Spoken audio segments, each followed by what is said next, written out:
1947, Roswell, New Mexico. Wreckage found in the desert outside this small town is believed by many to be a UFO. The question is, are UFOs real? The answer is yes. For years, controversy has grown about what really happened here that summer night. Now, a decorated ex-U.S. Army intelligence officer has made a remarkable claim. He says that not only are UFOs real, but that the U.S. military harvested advanced technology from them. He knows this, he says, because he held the technology in his hands and saw alien bodies from the Roswell crash. The humanoid-type body came from the Roswell area where there was a crash in 1947. Why should we believe him? Because of the man that he was, the years of service that he dedicated to the United States of America, and the fact that he was considered one of the top military men in his field. Who is this person? What did he do in the past? What were the things that he has said in the past that have come to fruition? According to Lieutenant Colonel Phillip Corso, he was responsible for bringing alien technology to military labs and civilian scientists. And they used it to make lasers, fiber optics, integrated circuits, night vision image goggles, and bulletproof vests. We are looking at crashed flying saucers, or ones that are shot down, and we're trying to figure out how they work. Others are skeptical that alien technology jump-started the military-industrial complex. That's a peculiar kind of lack of self-confidence in human ingenuity. I found that Phillip Corso wasn't telling the whole truth about a number of things. Is Phillip Corso's story the fantasy of one ambitious intelligence officer? Or does he confirm that a UFO did crash at Roswell in 1947, and that it launched a secret military program to push alien technology into mainstream development?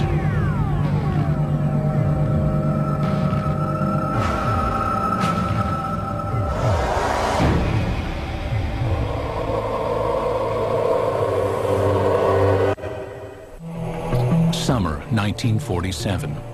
Major Phillip J Corso is on patrol at the Army base at Fort Riley, Kansas, when he encounters something that will challenge everything he knows about heaven and earth. Corso was a career military man, a respected intelligence officer, and an artillery commander with his finger on the nuclear button. But inside a crate in a deserted building, Corso swore was a being from another planet. Corso would publish an account of this and other revelations in a book called The Day After Roswell, a New York Times bestseller when it came out in 1997. In one of his book signings, 5 colonels came to him and verified that my father was right on with everything that was written in the book. Corso died in 1998. But the material he presented in his book is still controversial. Now, for the first time, the full story of his military career and his startling UFO allegations are being told on television. 1942, the year after the Pearl Harbor attack. Phillip Corso, a small-town boy from Pennsylvania, is drafted into the Army. During World War II, he trains as an intelligence officer, and afterward, at the age of only 29, Corso becomes a spy hunter in Rome. His mission, to seek out and terminate Soviet agents. When the United States Army occupied Rome, what they wanted to do was make sure that the post-war government would be a friendly government, not a communist government. A position with a lot of authority behind it. The man was regarded as an up-and-comer. By April of 1947, Corso returns to the United States for additional training at the U.S. Army's Intelligence School at Fort Riley. 3 months later, in July 1947, comes that fateful night when he claims he has the encounter that shakes him to his core. 32-year-old Corso is the post-duty officer an assignment that puts him in charge of security at the base. That evening, Fort Riley is buzzing with rumors. 5 trucks containing debris from a mysterious aircraft accident in Roswell, New Mexico, have arrived at the base in Kansas. Corso, with his training as an intelligence officer, is intrigued by the shipment. At about 11 p.m., Corso says he enters the building where the Roswell shipment is stored. A guard on duty tells Corso that he has already looked into one of the crates making up the shipment and cannot comprehend what he's just seen. Corso then says he has a look for himself. And he sees these, they look like coffins. They're little, they're like kid coffins. Can't figure out what that is. So he goes and he picks up the tarp. It looked like a thin body and a humanoid with a sort of a big head on it and eyes, but not too long. And not, the shape of it was not as wide, as I say, as our bodies are. Corso says this was his first encounter with extraterrestrials, but it would not be his last, nor his most significant. Later, he would be given top-secret files and alien artifacts that, he claims, would generate a new technological world order. But in 1947, that day was still a decade away.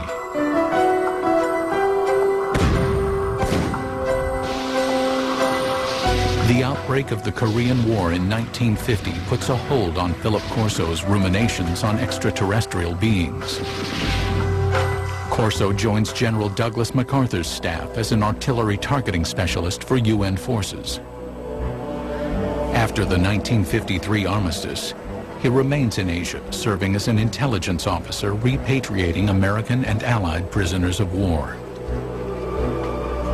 I came to know Phil Corso because he had been a special projects officer in the Far East Command for prisoners of war under MacArthur, and then later held the same role and capacity for the National Security Council as a staffer in the Eisenhower White House. According to his military records, in July of 1953, Corso is promoted to the rank of lieutenant colonel. He says he is a trusted advisor to President Dwight D. Eisenhower, informing him of what Corso asserts is rampant KGB infiltration within the CIA. And Corso was screaming about this in the National Security Council to Eisenhower. Corso states that Eisenhower rewards him with his own combat command. In 1957, military records confirm Corso is placed in charge of an artillery battalion at Red Canyon Missile Range.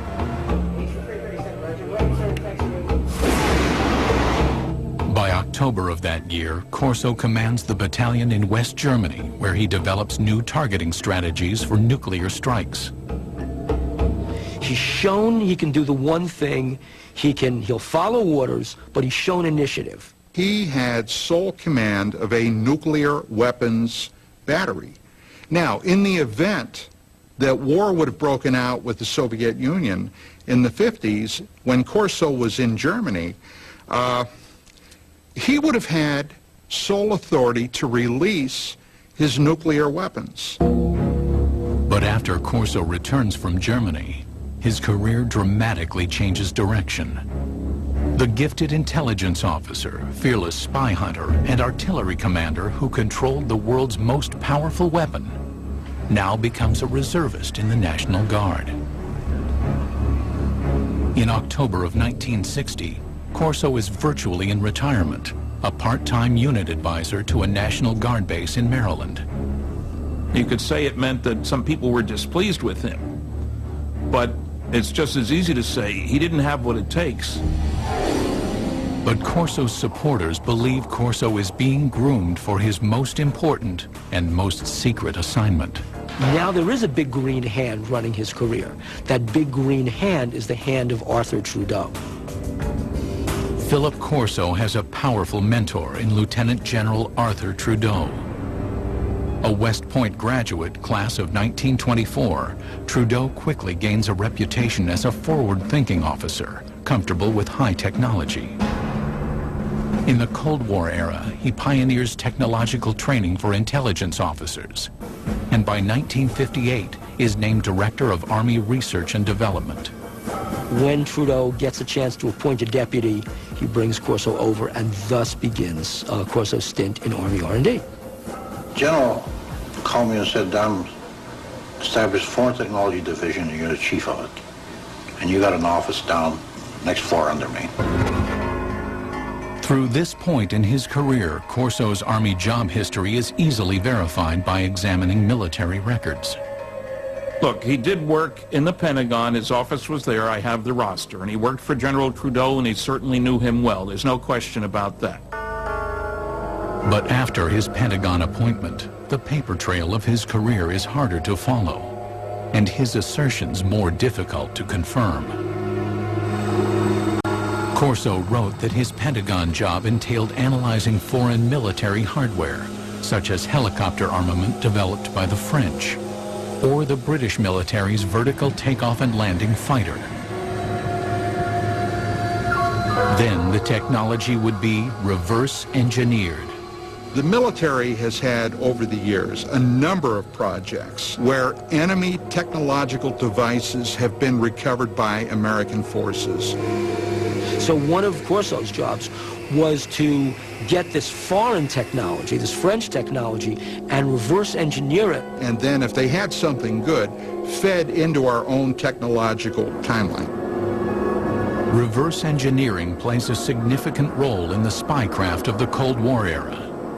The Soviets used captured American Sabre jets to reverse engineer U.S. technology, and the U.S. captured Soviet MiGs to reverse engineer Soviet technology. But if Corso's routine job involves examining technology from abroad, his task would soon change. Sometime after July 20th, 1961, Corso claims that General Trudeau calls him into his office and gives him an astounding directive. Examine technology captured from the 1947 alien spaceship crash in Roswell, New Mexico. Trudeau has a filing cabinet delivered to Corso's Pentagon office.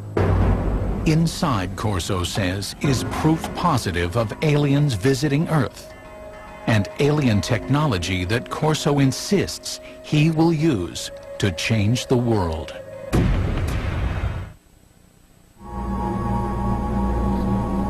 In 1947, Philip Corso claimed to have seen alien bodies from the infamous UFO crash near Roswell, New Mexico.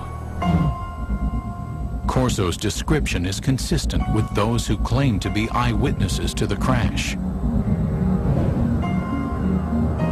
The aliens, according to these witnesses, were 4 small human-like beings with 4-fingered hands, thin legs and feet, an oversized head, and large almond-shaped eyes. These descriptions purportedly appear in these classified documents prepared by government investigators. To this day, the documents have not been authenticated.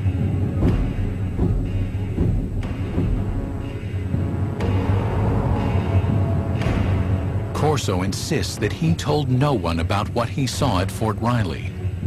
But in the summer of 1961, the 46-year-old lieutenant colonel is assigned to a Pentagon project that will force him to recall his eerie experiences. He was assigned to the Army's research development at the Pentagon.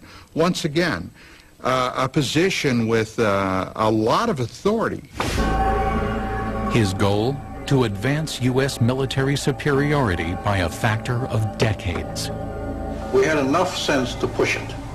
We had the organization, and we had the money, and we had the brains to do it, and we did it. During the Cold War era, Corso says, there was great government concern that the Russians would gain access to the alien materials. Or worse, the aliens would use their superior technology to invade Earth.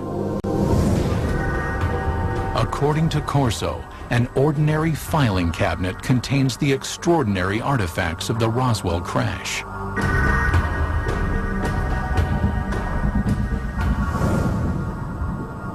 A piece of super strong metallic cloth. Corso contends it may have protected the alien pilots in their spacecraft. A tube that appears to shoot a searing red light. Corso thinks it might be a surgical instrument or a weapon. An alien-made headband that, according to his military reports, might have been used to transmit thoughts or control the alien craft. An imprinted set of miniaturized circuits, perhaps a prefabricated microcircuit.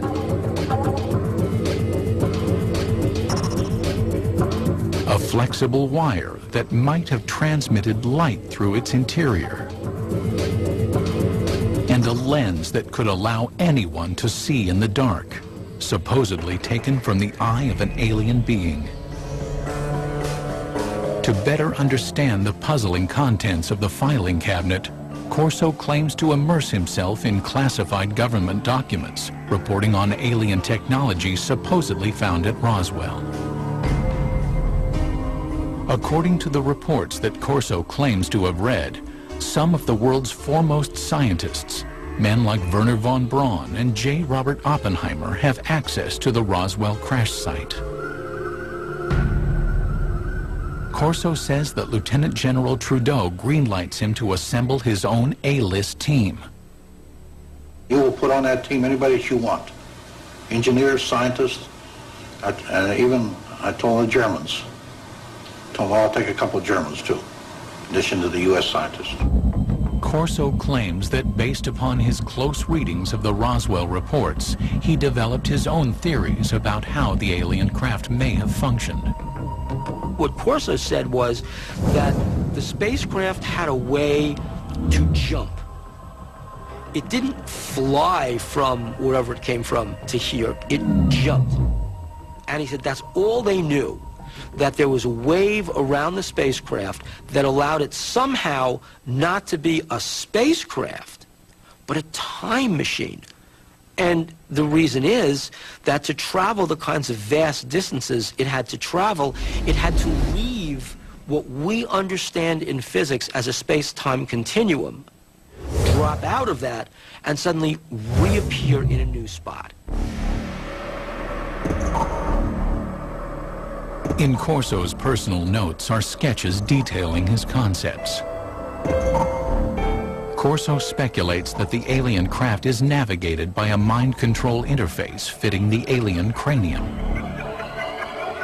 It seemed as though by revolving the headband around the alien brain drawings, you would match up the pickups on the headband with various parts of the alien brain. His background research complete, Corso maintains he is ready to move on to the next phase, distribution. He will hand off the alien technology he says comes from Roswell to appropriate defense contractors for development. Try to imagine what would happen if a spaceship crashed on Earth and there was a fabulous piece of technology and somebody like Corso pulled it out and gave it to research labs and said, here guys, figure out how this works. The result, Corso maintains, will lead to a complete reconfiguring of the world's most advanced technologies.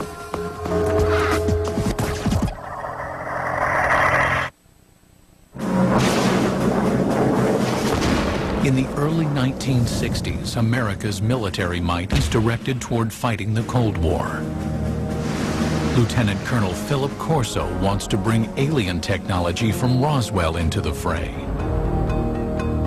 By the end of the summer of 1961, he maintains that he begins to contact military weapons labs about his alien artifacts. Now, the Army laboratories also had civilian scientists there, and they developed this relationship of handling classified material. Phil Corso felt very comfortable working through the Army laboratories to the civilian scientists because the clearances were all taken care of by the laboratory. America is dotted with top-secret high-tech labs where civilian scientists work on sensitive military projects. Los Alamos, home of the Manhattan Project, is perhaps the most famous. But in 1961, Fort Belvoir in Virginia is quietly working on a decade-long project to develop night vision engineering. Corso claims he makes this lab the first he approaches with alien technology. In order to get these things reverse engineered properly, you couldn't just take this to a Radio Shack. I mean, it had to go to a place where somebody would understand the technology. According to Corso, Roswell eyewitnesses report that the alien craft has image-intensifying technology. If one went inside the ship and looked out, the world outside would look as bright as day, even at night. There is also, according to Corso, a lens taken out of an alien's eye that has light-enhancing properties. No one knows how the two are related, says Corso, but he knows their potential value. Corso maintains that by the late summer of 1961, he helps researchers at Fort Belvoir by showing them the alien light-enhancing lens and possibly other light-enhancing technology from the Roswell craft. This was a kind of technology that, although we think we have a very clear line of development going back to the Second World War, we take a look at how this technology has literally geometrically exploded over the years. Now, can this be attributed to this technology that was picked up at Roswell, according to Corso? Well, according to him, it can be. Corso says he wasn't able to further develop the alien mind control interface. His theory was that it would only function with an alien brain.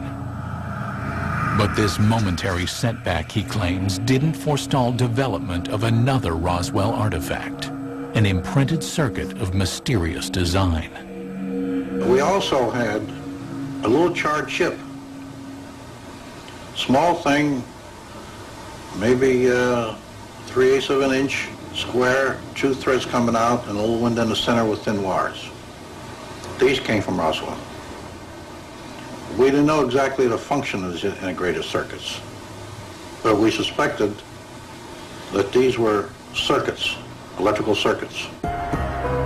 Corso asserts that he brings the object to Bell Labs, which had developed the transistor 14 years earlier. He says scientists there were able to analyze and later recreate the alien microchip. What would happen if something like that were to occur? Well, what would happen is, in a very short time, the world would be transformed radically. There's no doubt that after the development of the integrated circuit in the early 1960s, the world is transformed. Electronic devices from the cell phone to the laptop computer become reality. Corso claims the Roswell microchip was supposedly damaged from the crash, but that in his possession is another alien object, this one apparently fully functioning. He knows from reports that when people were shining this thing around, it caused burning on the surfaces that it was aimed at. Corso says he reads classified military reports speculating that the artifact from Roswell, apparently capable of burning holes in walls, is some kind of cutting tool, perhaps used for surgery. At Hughes Aircraft from the late 1950s into the early 1960s, researchers have been working on what would become the first laser tracking and targeting devices for military aircraft. But engineers have run into a snag in their efforts to create a practical device. That is, Corso asserts, until he shows them the alien cutting tool. It did accelerate after 1960-61 because people figured out new ways to make lasers. And as the science advanced, the engineering advanced. Corso's filing cabinet reportedly contains another treasure from the Roswell trove. It was glass tubes. and they emitted different color lights. And those were sent to Bell Laboratories. From that was one of the greatest advancements I think we have today, came out in fiber optics. Many UFO researchers theorized that the spacecraft had no wiring because it was fitted instead with fiber optic cable. Transmitting information with light happens to be an old technology. It dates back to one of the pioneers of the telephone, Alexander Graham Bell, who experimented with a device he called the photophone in 1880. Most people have never heard of it, but back in his day, serious scientists thought that the photophone was a more impressive invention than the telephone. The photophone was a way that you could transmit a voice signal over a beam of light. Corso's research tells him that data transmission via light had failed because scientists could not direct a beam of light around corners. But Corso contends that the Roswell artifacts might hold the answer. They were looking at this glass fibers and say, wow, the light actually turns a corner. How can light go in curves? And then they concluded the reason for that was because it had a cladding wrap on it. The cladding was the key discovery you had to make in order to make fiber optics work. Although it would not be until the 1970s that fiber optics were in general use, UFO researchers believed that the cladding wrap on the alien artifact, an outer covering on the fiber that guided the light, made it possible for earthly fiber optics to advance. Corso also says he examined some curious super strong fibers that his military reports claim come from the aliens' flight suits. The first thing of the fabric that amazed me was a thread that I couldn't cut with a razor blade. Just a thread. In his book, Corso offers a theory about the fibers composing the alien flight suits. The alien bodies, probably the more vulnerable aspects, were protected from what had to be incredible energies by the super tenacity of the fabric, which somehow formed a shield. And Corso said they didn't put these on, they were woven around them. In other words, they spun them like a cocoon. According to Corso, he wonders if these super strong fibers could be developed into super strong bulletproof shields for law enforcement and military use. Corso said that the Army tried to bring it to the University of Colorado to try and fabricate this technology. The mid-1960s saw great advances in super strong fabrics that used polymer technology, the type of molecules that Corso claimed were present in his alien fabric. In 1965, Kevlar was invented, a fabric that would be used in bulletproof vests. More proof, according to Corso, of the impact of alien technology. There's no denying that the period Corso works in the Pentagon coincides with a period of rapid technological growth in the United States. Corso's supporters say alien technology played a role, but others see things very differently.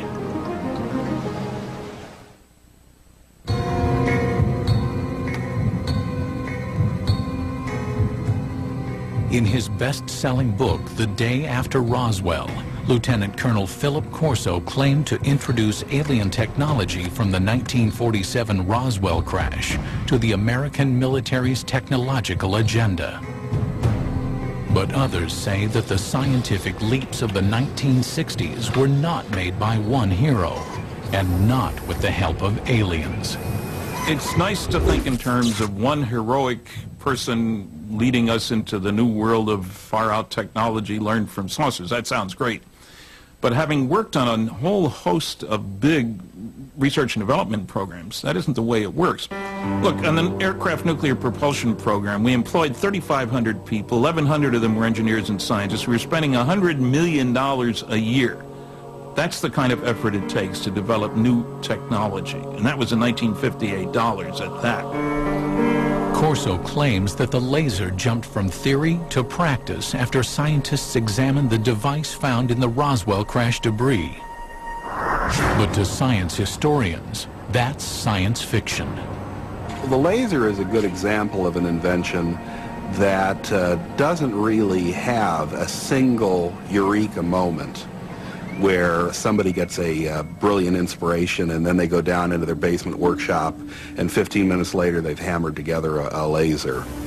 The laser really began back in 1951 when a physicist from Columbia University was taking a walk in Washington. That physicist was Charles Towns. And I woke up early in the morning worrying about why hadn't we been able to get anywhere. It was before breakfast, so I went out and walked out in the park, sat down in the park. Suddenly I said, hey, wait a minute. We can get a whole collection of molecules all in excited states with excess energy. And I wrote down the numbers to see now, could I make it oscillate? And it took him 2 years and $50,000 in government grants before he could come up with the very first barely operable microwave laser. The first laser device used microwaves rather than light. The light-emitting version wasn't functional until 1960, 9 years after Professor Towns jotted down his notes. As for aliens jump-starting the process, No, aliens had nothing to do with the technology of the laser, nor do I. Unfortunately, I don't think aliens have given us any new information yet. while the laser's development was slow and steady, the integrated circuit advanced rapidly.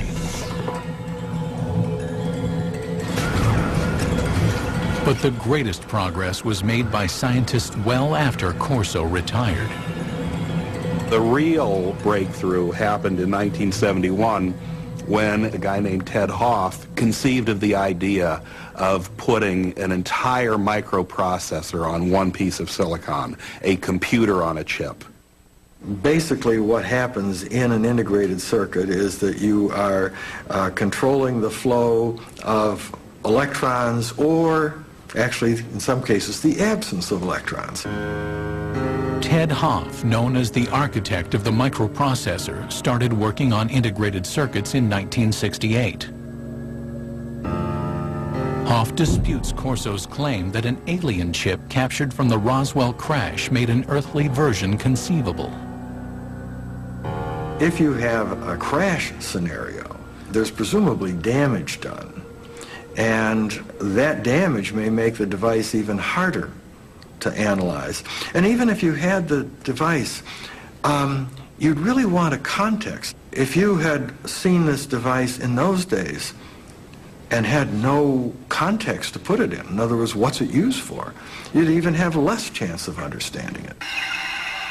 Hoff also says that to reverse engineer an integrated circuit, as Corso claimed happened in 1961, you would need a scanning electron microscope, which was not invented until 1966. Even looking at devices today, the resolution of the devices are such that ordinary optical microscopes really don't reveal them. So you'd need something more sophisticated. I don't think at that time anybody would have been able to figure out what it was. Phillip Corso also claimed that his alien fiber optics cable inspired scientists. But science historians don't support his assertion because fiber optics required a convergence of technologies occurring over decades of development. The idea really became interesting in 1965 when lasers were available and people suddenly realized there was a commercial use for fiber optics. So shortly after that, the project was tackled by a trio of inventors at Corning, and they came up with a successful fiber optic in 1970. The highly directional light of a laser improved signal strength. The team of researchers at Corning Glass created a form of fused silica. This super pure glass material was capable of carrying 65,000 times more information than copper wire. This made fiber optics commercially practical, 10 years after Corso claimed to have accelerated the technology. That's the real achievement that Don Keck and Peter Schultz and Bob Maurer came up with when they were at Corning. It was coming up with this completely unexpected way to make glass. Corso also stated that he inspired a quantum leap in image enhancement technology. But science historians say the technology of turning night into day was also decades in the making. Progress increased so incrementally. It goes all the way back to the 1940s when image intensifying radar scopes were issued to Allied troops in the Pacific Theater. The first night vision gear employed thermal imaging. Developed by the Germans during World War II, it brought heat energy into the visible spectrum using an infrared light and a receiver. Then, by the early 1960s, William Spicer, a Defense Department researcher, had created image intensification technology. Fort Belvoir scientists built upon his work. Image intensification requires no additional light. Functioning like a radio receiver for light waves, it amplifies existing light. Today's image intensifiers are small enough to be worn as goggles and are capable of amplifying light by a factor of 35,000. Scientists suggest that if Corso really had an alien image enhancer, showing it to researchers in the 1960s did little to advance the technology's measured progress. The engineering that was required just progressed at a very slow rate. Making night vision work was largely the result of really brilliant engineering. Finally, according to technology experts, Corso's super tenacity fibers came not from alien spacesuits, but from years of research by a scientist named Stephanie Kwolek, who worked at the DuPont Company. She learned how to organize super strong chains of atoms in 1965, and by 1971, Kevlar was on the market. The theory that something like Kevlar came off a flying saucer strikes me as being insulting to someone like Stephanie Kwolek, who poured enormous amounts of effort, years of her life, tremendous dedication and brain power went into cracking the secrets of nature. Furthermore, some skeptics insist Lieutenant Colonel Corso simply didn't have the technical background to run a reverse engineering program. I read something he'd written years ago and found that it was not high-tech. I worked for General Electric, Westinghouse, General Motors, TRW Systems, McDonnell Douglas, with lots of technical people. I'm a physicist myself. And I saw nothing in what Corso had written that gave any indication of his having the knowledge, the skills, the talent, the background to handle stuff like this and get it into industry. Corso had an answer to this objection, claiming that his team of A-list scientists helped him interpret the Roswell cache. I didn't have the training or the background for something. You know, they got highly technical. But fortunately, the German scientists were there. I knew von Braun, and I knew Hermann Obert. Obert was a man that said we've been helped. And we had to keep it quiet to protect our budget, protect our organization. For doubters, there is also the issue of Corso's rank. A lieutenant colonel, some argue, wouldn't be running things as Corso claimed he was. I think an indication of his value to the military would have been given by the fact that he was not a full colonel, despite all his years in service. But others stand by Corso's assertions, particularly those who say they're familiar with the way the U.S. military functions. Back in those days, you know, a lieutenant colonel had a lot more authority and position than a lieutenant colonel today has. And even today, you've got lieutenant colonels doing quite a bit of the important tactical and even strategic planning and operation. The History Channel contacted the military contractors Corso claims to have worked with, and all say there was no alien involvement in the technologies Corso says he jump-started. No memos, directives, or paperwork of any kind exist to directly support Corso's assertions about reverse engineering alien technology. But Corso's supporters say there is no paper trail for a very good reason.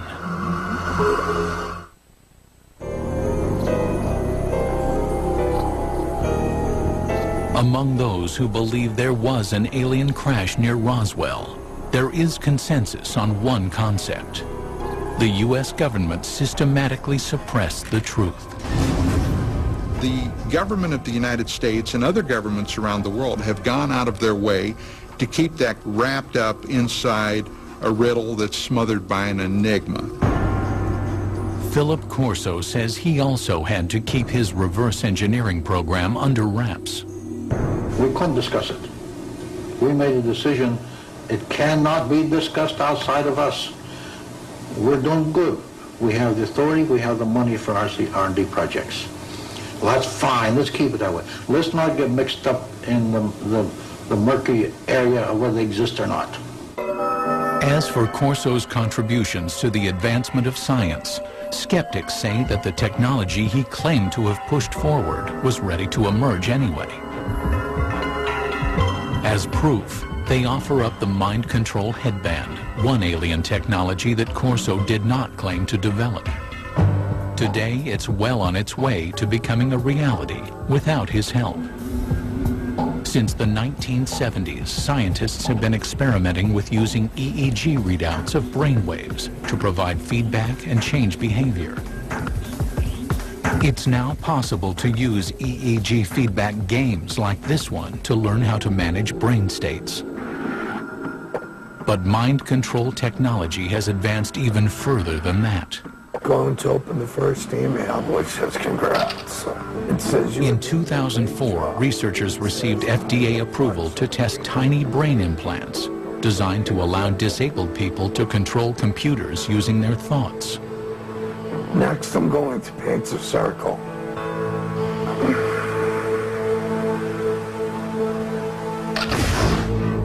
UFO researchers say the government's supposed cover-up may forever obscure the facts of Roswell, and therefore also obscure the truth about whether alien technology played a supporting role in the development of fiber optics, super-strong fabrics, lasers, integrated circuits, or battle-ready image enhancement. Some people think that, for example, aliens intervened in 3500 BC in Egypt to help the Egyptians build pyramids. You know, well, doggone it, the Egyptians of 3500 BC were fully capable of putting big blocks on top of other big blocks, right? If the Egyptians had suddenly developed cell phones or something like that, then I would say, okay, there's intervention there. But that's not what they did. But while Lieutenant Colonel Phillip Corso might be questioned, his ideas deemed controversial, and his predictions dismissed as the stuff of science fiction, his impact on UFO legend and lore can never be minimized. The military, the Pentagon, the government of the United States does not give that type of authority to a loose cannon. This man was highly regarded, highly respected. At my age, what do I have to lose? I have to let my grandchildren and my children know this, because how long will I be around yet? And when I go, it goes with me. There must have been many days that Phillip Corso said to himself, why me? Why do I have this information? And again, I think that's one of the things that probably plagued him for so many years. It's pretty difficult to keep a secret like that within yourself. Even today, only 10% of the story is told, my father says. The rest is classified.